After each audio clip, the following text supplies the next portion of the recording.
senden miras kalan mekanım. Kim karıştı bir tarafsın vatanım.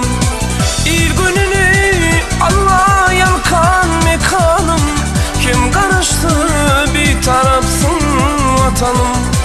İl gününü Allah yalkan mekanım.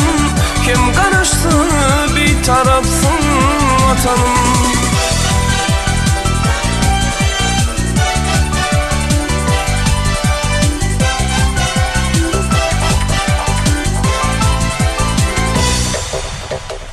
Oğluydum namusludur, arlıdır, şükürlüdür, şuna göre barlıdır. Kursav imanı hakam yardır. Kim karıştı bir tarafsın vatanım. Kursav imanı Allah yardır. Kim karıştı bir tarafsın vatanım.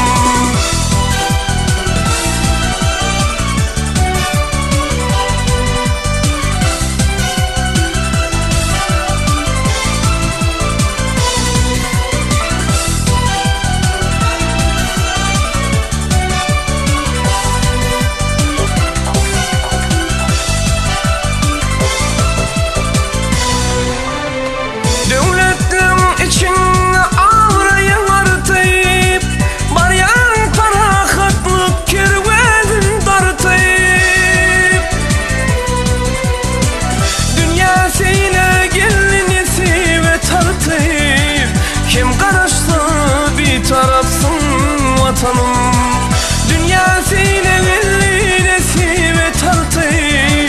Kim karıştı bir tarafsın vatanım.